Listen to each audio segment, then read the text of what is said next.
200 Motels, which I saw in New York last week. An excellent, if at times musically datedly directed film, which at one moment has all these shiny Mac pop press girl interviewers squirming round their pop star victim. So how could you interview Zappa after that? Well, I did, and excuse the hum of the air conditioning, and I asked him about his wry, satirical approach to pop. We don't really emphasize the humorous aspects that much. It's just that other groups de-emphasize it so much in order to come off more serious, that they sort of thwart their own humorous drives on stage because they figure that, you know, somebody's going to think they're jerks if they're up there. And we just go out and do what we're going to do. We play our music, and everybody's got a sense of humor, and I don't tell them to act formal out there. Over the past year or so, Zappa has lent heavily on the satirical singing of Mark Volman and Howard Kalin, who, of course, as the Turtles, made hits like So Happy Together. In fact, they even send up that song in Zappa's stage act.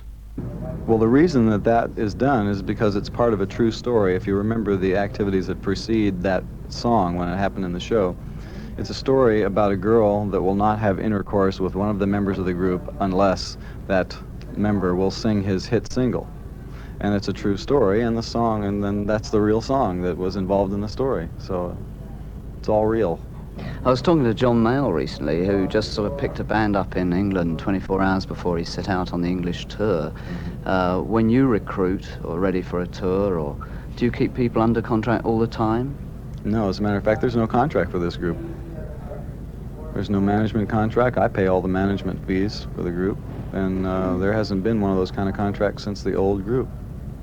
From an English point of view, of course, we always look at Ainsley Dunbar on drums. Well, I hardly blame you. He was excellent. You better look at him. You didn't used to look at him, did you, you little vixens? I think he's probably the best drummer in rock and roll, and elsewhere. I have infinite respect for his drumming. And that is not a commercial.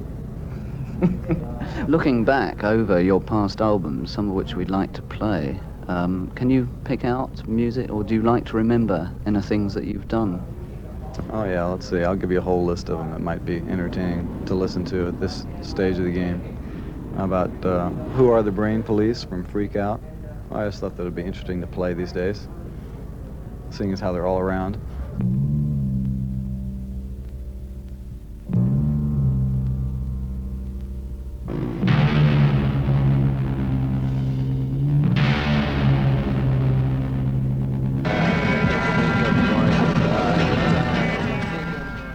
What interested me about the film was that you yourself retired very much into the background, although you let Ringo impersonate you.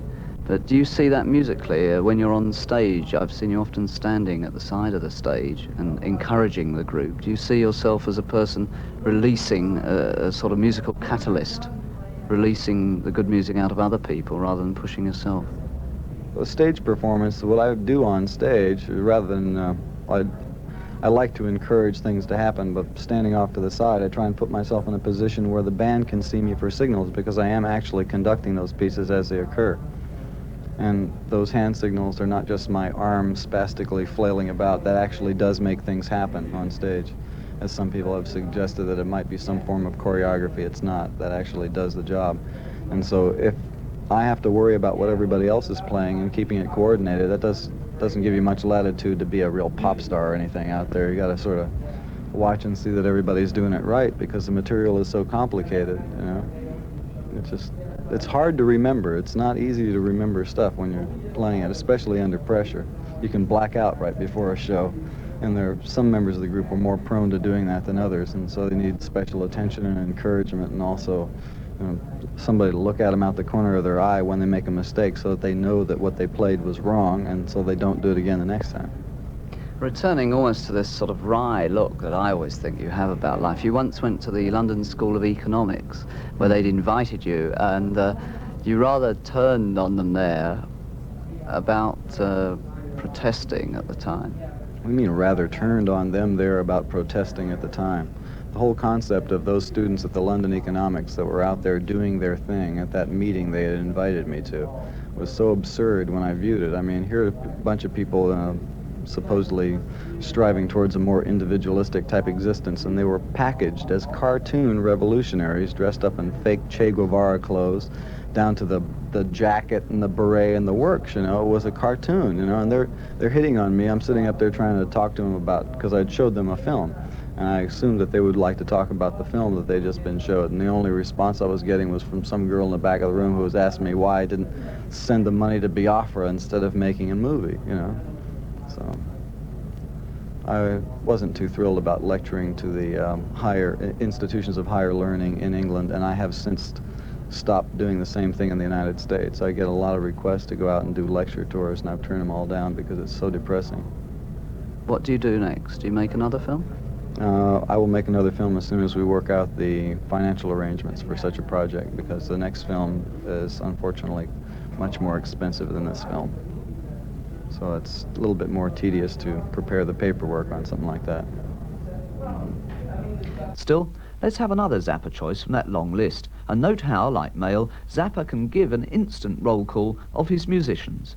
The Duke of Prunes, Don Preston on electric clavichord and Fender piano played with mallets, Billy Mundy, drums, Jimmy Carl Black, timpani, Bunk Gardner, bassoon and soprano saxophone, Jim Fielder, 12-string guitar, Ray Collins and myself and Roy Estrada on vocals. I was playing guitar, and Roy Estrada was playing bass.